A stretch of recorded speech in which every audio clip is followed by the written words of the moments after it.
Hello আমার প্রিয় sweet cute বন্ধুরা, কেমন আছো তোমরা? নিশ্চয়ই আমার গল্পগুলো শুনে শুনে খুব সুখ নিচ্ছ আর আনন্দেই আছো। তোমাদের আনন্দ দিতেই তো আমি নিয়মিত তোমাদের জন্য নতুন নতুন ভিডিও নিয়ে হাজির হই। তো তোমরা যারা এখনও আমার চ্যানেলটি সাবস্ক্রাইব করোনি তারা প্লিজ প্লিজ আমার চ্যানেলটি সাবস্ক্রাইব করে দাও। তো বন্ধুরা, আর দেরি করো না, জলদি জলদি ভিডিওতে একটি লাইক দিয়ে চ্যানেলটি সাবস্ক্রাইব করে দাও। রিয়াদের বাবার কলকাতায় বড় ব্যবসা আছে। রিয়াদরা দুই ভাই। ছোট ভাইয়ের নাম রনি। রনি এখন ক্লাস 8-এ পড়ে। রিয়াদের মায়ের নাম নীলা আর তাদের বাবার নাম দিলীপ। বাবাকে ব্যবসার কাজে কলকাতায় থাকতে হয়। সে সপ্তাহের শেষে দুদিন বাড়িতে আসেন। রনি আর তার দাদা বাড়িতে থাকেন। তাদের বাড়িটা বেশ পুরনো। রিয়াদের দাদুর নাম মুরাদ। রিয়াদের দাদু গ্রামের এক নামকরা পল্লী চিকিৎসক ছিলেন। তার বয়স ৮২ বছর। বয়সের ভারী লাঠির হাতে চলাফেরা করতে কষ্ট হয়, তাই রিয়াদের বাবা তার দাদার জন্য একজন কাজের মেয়ে রেখে দিয়েছিলেন। কাজের মেয়ের নাম কাজল। দেখতে ভারী সুন্দর, তাকে দেখলে যে কেউ তাকে কাছে পেতে চাইবে। রিয়াদও মনে মনে কাজলকে দিয়ে তার মনের বাসনা পূরণ করতে চাইত। রিয়াদের দাদু গত হয়েছেন অনেক দিন আগেই। মুরাদের মেয়ে অর্থাৎ রিয়াদের একজন ফুপু আছেন। রিয়াদের ফুপুর নাম রিমা। দেখতে বেশ সুন্দর। যে কোনো পুরুষ তার ভরা বাগান দেখতে পেলে পাগল হয়ে যাবে, কারণ তার ওই দুটো দেখতে একদম এক কথায় অসাধারণ। বন্ধুরা, তোমাদের একটি সত্যি কথা বলি, আমার ওই দুটো কিন্তু রিয়াদের ফুপুর থেকেও অনেক সুন্দর। রিয়াদের ফুপুর এখনও বিয়ে হয়নি, তবে তার বিয়ের জন্য পাত্র দেখা হচ্ছে। রিয়াদের আবার আরেকজন কাকা আছে, তার নাম অভিরাজ। তিনি নর্থ বেঙ্গলে বিয়ে করে ওখানে পরিবার নিয়ে থাকেন। ঈদের ছুটি ছাড়া তারা এখানে আসেন না। এজন্য রিয়াদের বাড়ি বেশ ফাঁকা থাকে। ওদের বাড়ি বিরাট প্রাচীর দিয়ে ঢাকা। রিয়াদের দাদার বিশাল আমের বাগান আছে। ওদের বাড়িতে একটা কুকুর আছে। রিয়াদ কুকুরটার নাম দিয়েছে রিয়ানা, তাই কুকুরটাকে বাড়ির সবাই রিয়ানা বলেই ডাকে। রিয়াদের মা নীলা বাড়ির সব কাজকর্ম খেয়াল রাখেন। ছেলেদের পড়াশোনা, তাদের টিউশন, শ্বশুরমশাইয়ের সেবা যত্ন, মোট কথাই বড় বাড়ির যাবতীয় সব কাজকর্ম সে নিজের হাতেই সামলায়। রিয়াদের বাবা খুব শান্ত স্বভাবের লোক। তার ব্যবসার রমরমা চলছে। সে কখনো কারো ক্ষতি করে না, বরং উপকার করে। তার বয়স ৪৫-এর মতো হবে। গায়ের রং ফর্সা আর মাথায় পরিষ্কার টাক পড়েছে। রিয়াদের বাবা গ্র্যাজুয়েশন শেষ করে ব্যবসায় লেগে পড়েন। তারপর সে নিজের হাতেই ব্যবসাটা দাঁড় করান, কিন্তু এর জন্য সে তার স্ত্রী নীলাকে কৃতিত্ব দেন।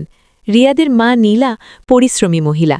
সারাদিন বাড়ির নানা কাজ করেও তার স্বাস্থ্য অনেক ভালো। বাঙালি দুই বাচ্চার মায়েদের যেমন একটু মেদ জমে, ঠিক তেমনি নীলারও একটু মেদ জমেছে। এতে নীলাকে শাড়ি পরলে আরও সুন্দর লাগে। নীলার বয়স এখন ৩৮ বছর। নীলা দেখতে ফর্সা, তার মুখে একটা আকর্ষণীয় তিল আছে। যখন তার বয়স ১৮, তখন সে উচ্চ মাধ্যমিক পরীক্ষায় পাশ করার পর সবই কলেজে ভর্তি হয়েছিল। তখনই রিয়াদের দাদা তার মাকে পছন্দ করে ছেলের বউ করে আনেন। তারপর সংসারে কাজ করতে করতে আর পড়াশুনো এগোয়নি নীলার।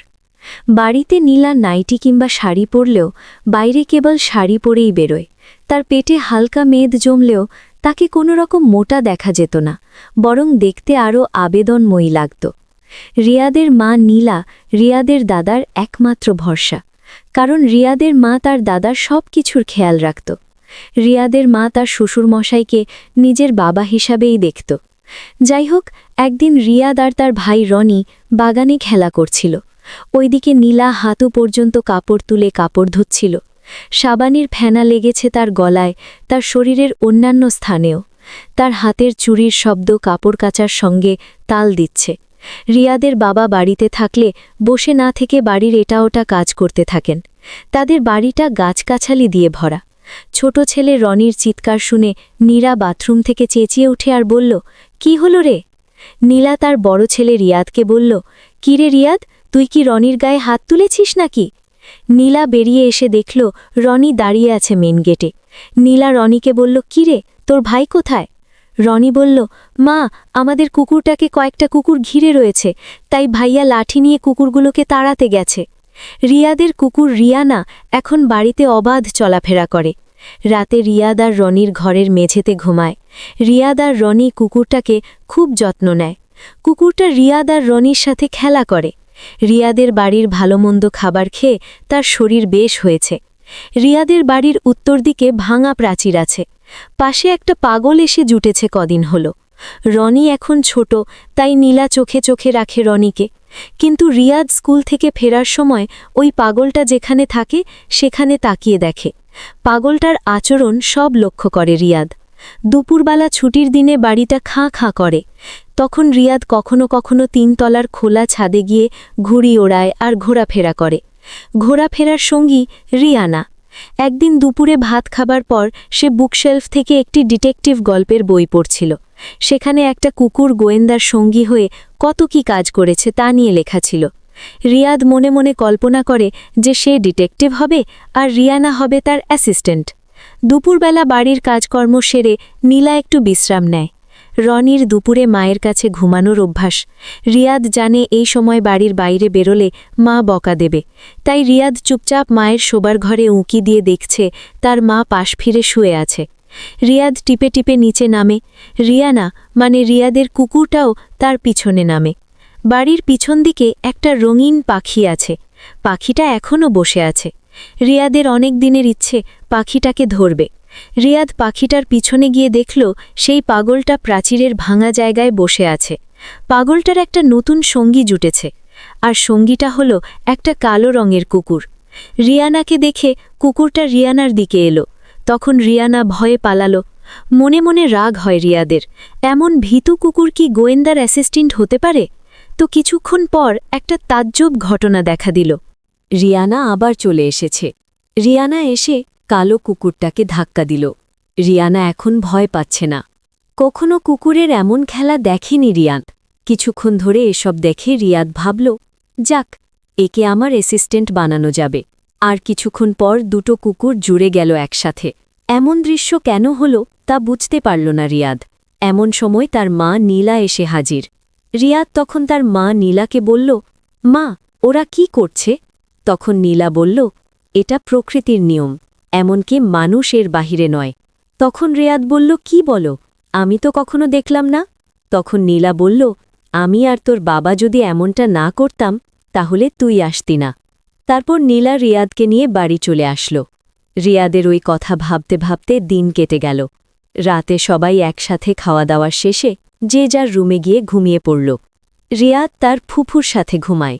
ঘুমানোর আগে অনেক কথাই হয় তাদের মাঝে, কিন্তু আজ অন্য দিনের কথা না বলে রিয়াদ আর তার ফুফুর মাঝে আলাদা বিষয় কথা হচ্ছে। ধীরে ধীরে রিয়াদ এক রহস্যময় জগতে প্রবেশ করছে। এর মধ্যে রিয়াদ হঠাৎ তার ফুফুকে জিজ্ঞেস করল, তার ওটা মাঝে মাঝে শক্ত হয়ে যায় কেন? এটা শুনে রিয়াদের ফুফু তখন চুপ থেকে বলল, এটা একটা আলাদা প্রভাব যা আমাদের মনকে শান্তি দেয়, আমাদের নিজের চাহিদা পূরণ করতে সাহায্য করে। এভাবে গল্প করতে করতে অনেক সময় কেটে যায়। এর মধ্যে হঠাৎ এক দারুণ শব্দ বাহির থেকে ভেসে আসে। দুজনে চুপচাপ কিছুক্ষণ শুনতে থাকে। রিয়াদের ফুফু সহজে বুঝতে পারে কিসের শব্দ হচ্ছে। তারপর আজ তার মা যা বলল সেটা তার ফুফুকে বলল। তখন ফুফু বলল, তোর মা আর বাবা এমনটাই করছে, কুকুর দুটো যা করছিল সেটাই। তখন রিয়াদের ফুফু বলল, আজ আমি তোকে ভালো করে বুঝিয়ে দেব। তখন রিয়াদ আর তার ফুফু একসাথে শুয়ে পড়ল। রিয়াদের ফুফু রিয়াদের হাত তার ওই দুটোর দিকে নিয়ে গেল। রিয়াদ সেখানে হাত দিতেই রিয়াদের ভেতরে এক অন্য রকম অনুভূতি হয়ে গেল। রিয়াদের ফুফু রিয়াদকে বুঝিয়ে দিল কিভাবে কি করতে হয়। রিয়াদ এবার বুঝে গেল, তাই রিয়াদ আর দেরি না করে শুরু করল তার কাজ। এভাবে কিছুক্ষণ চলতে থাকল। রিয়াদ এই প্রথমবারের মতো এত মজা পেল। আর এভাবেই চলতে থাকল রিয়াদ আর তার ফুফুর খেলা। তো বন্ধুরা, আজকের গল্পটি তোমাদের কাছে কেমন লাগল? ফেসবুকে মেসেজ করে আমাকে জানিয়ে দিও। আর আমার চ্যানেলের অন্যান্য গল্পগুলো শুনে এসো। আর অবশ্যই অবশ্যই ভিডিওতে একটি লাইক দিয়ে চ্যানেলটি সাবস্ক্রাইব করে দিও প্লিজ। তোমরা সবাই অনেক অনেক ভালো থেকো। আর নিয়মিত আমার গল্পগুলো শুনবে কিন্তু। আমি নিয়মিত তোমাদের জন্য মজার মজার গল্প নিয়ে আসব। বাই।